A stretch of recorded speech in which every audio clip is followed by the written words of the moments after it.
E aí, pessoal, começando mais uma análise nossa aqui. Hoje a gente vai quebrar um mito gigantesco. A língua portuguesa não é só aquela lista interminável de regras chatas para decorar para a prova, não. Longe disso. O nosso idioma é, na verdade, um laboratório vivo. É uma mecânica fascinante, sabe? As palavras não são blocos de pedra intocáveis, mas sim peças de Lego, prontas para serem desmontadas, misturadas e construídas do zero. Pensa bem. De onde surgiu a ideia genial de pegar o dia da semana, sexta, e transformar no verbo oficial de todo mundo, o famoso sextar? Ou como a palavra cabeça do nada vira um adjetivo quando alguém diz, nossa, que filme cabeça. Pois é, o que parece só gíria de internet é a mais pura gramática avançada rodando em tempo real. Bora mergulhar nisso. O nosso roteiro hoje está bem direto. A gente vai passar por 5 pontos. Primeiro, as origens do nosso idioma. Depois, o DNA das nossas palavras, o processo de derivação, a arte da composição e, para fechar, invenções e novos empréstimos. A ideia é rastrear a engenharia mecânica do vocabulário, desde as raízes lá atrás até à gíria moderna da internet. Então, vamos direto para o primeiro ponto, as origens do nosso idioma, a verdadeira base desse nosso laboratório. A base de toda essa história, o nosso ancestral comum, claro, é o latim. Mas, e esse é o grande detalhe, a língua não congelou no tempo de jeito nenhum.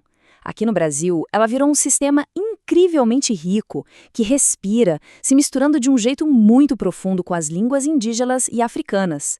O resultado? Um idioma único, vivo, que não para de se transformar desde que o pessoal começou a interagir por aqui. É exatamente essa mistura que dá a cor, o ritmo e o swing que o nosso português tem hoje. Entrando agora no nosso segundo ponto, o DNA das nossas palavras.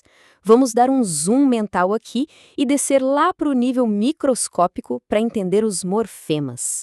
O mais genial dessa divisão do nosso vocabulário é como tudo se categoriza.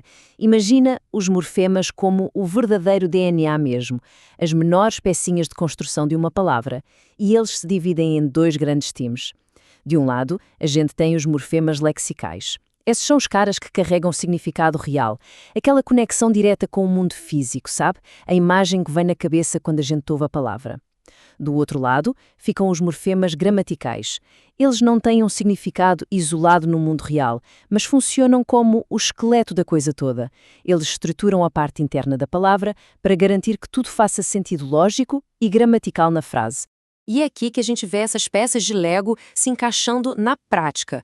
Olha só, o radical é o chefão, a base pesada. Ele que guarda a essência, tipo a base menim na palavra menino. Aí entra a vogal temática, que serve só para preparar esse radical, dando aquele acabamento fino. Depois vem as desinências, que são tipo umas etiquetas inteligentes que a gente cola na palavra para avisar, por exemplo, se é masculino ou feminino, singular ou plural ou o tempo de um verbo. E claro, os afixos, aqueles blocos extras que a gente gruda no começo ou no final para expandir o uso da palavra. Mas repara só nessa sacada de engenharia da nossa língua. Sabe quando a gente quer juntar a palavra café com o sufixo eira? Se colar direto, ficaria cafeira. Esquisito, né? Trava na língua. Então o nosso idioma, de um jeito super esperto, coloca uma peça extra aí no meio, a consoante de ligação, que nesse caso é a letra T.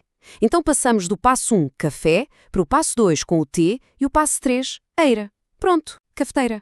Isso previne aquela pronúncia desajeitada e faz tudo deslizar suavemente. Sensacional, não é? Avançando um pouco mais, chegamos ao ponto 3, o processo de derivação. É aqui que a gente pega uma base única e vai encaixando peças para criar palavras totalmente novas. Essas ações de derivação têm umas lógicas bem visuais. Na derivação prefixal, a gente encaixa um bloquinho antes. O in mais feliz vira infeliz. Na sufixal, o bloco vai para o final. Feliz mais mente vira felizmente. Já a derivação regressiva é um pouco mais agressiva, ela encurta a palavra. O verbo atacar perde um pedaço e vira o substantivo ataque. Mas presta atenção nessa última dinâmica aqui, a derivação imprópria. É um fenômeno fascinante. A palavra jantar, que normalmente é uma ação, um verbo, vira um evento, o substantivo ou jantar. E a gente faz isso sem mudar uma única letra na escrita. A gente muda a classe gramatical inteira só pelo jeito de usar. Mas aí fica uma grande dúvida. E se a palavra desmoronar? O que acontece quando o processo de tirar uma dessas peças destrói a palavra por completo? Essa é uma pecadinha clássica. O ponto-chave aqui, que confunde muita gente, é a diferença entre essas duas abordagens. Na derivação prefixal e sufixal normal, se a gente pegar a palavra deslealdade e arrancar o final dade, o que sobra? Sobra desleal.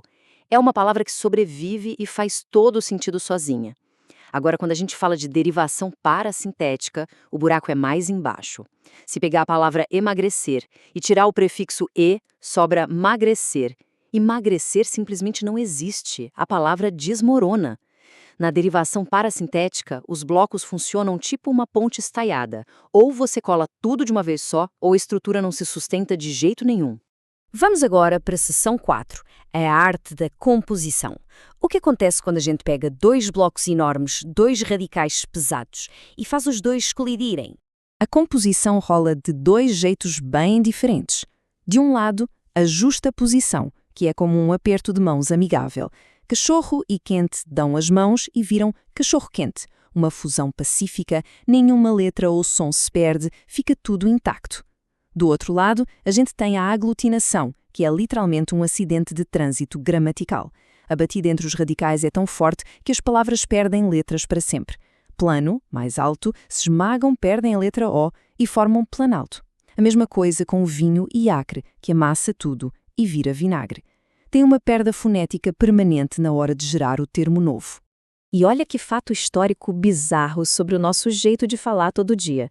Palavras super comuns são, na verdade, aglutinações profundas. Dizer que alguém foi embora é a versão super comprimida, mastigada por séculos da expressão inteira em boa hora. E aquele termo nobre de aula de história, o fidalgo, originalmente era a frase filho de algo, falando de alguém de uma família com posses. São frases inteiras que, de tanto o pessoal falar rápido ao longo de centenas de anos, viraram uma palavra só. É ver a evolução acontecendo na prática. Isso nos leva à nossa quinta e última parada, invenções e novos empréstimos.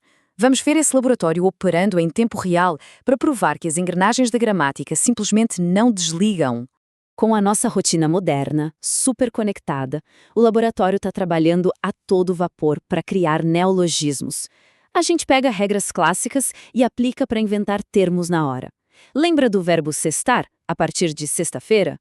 Ou abrasileirar o ato de apagar um arquivo criando o verbo deletar, conjugando bonitinho eu deleto, tu deletas? Ou até mesmo criar adjetivos expressivos como abobado. Aquela mesma mecânica de séculos atrás continua construindo ativamente o português de hoje. Além disso, o nosso idioma adora importar termos gringos, e ele faz isso de duas maneiras. Primeiro, pelos empréstimos, onde a palavra ganha uma reforma ortográfica total, aquela brasileirada na escrita. O bife, do inglês com 2 Es, virou o nosso bom e velho bife com B-I-F-E. Já nos estrangeirismos, a história é outra. É quando a gente pega o termo gringo exatamente do jeito que é escrito lá fora e joga direto no nosso vocabulário, sem mexer em uma vírgula. Hot dog, bowling, mouse. Eles convivem tranquilamente lado a lado com as nossas palavras tradicionais. Então, depois de passar por morfemas, derivações, colisões de radicais e gírias de internet, a grande lição dessa nossa explicação inteira é uma só. A língua não é um museu. A gramática vai muito além daquelas regras mortas e intocáveis num pedaço de papel. Cada palavrinha que a gente usa carrega uma história gigante de adaptação. É uma tecnologia viva, pulsante, que respira e evolui toda vez que a gente abre a boca ou digita uma mensagem. E para fechar nossa análise de hoje, eu deixo uma provocação para o futuro.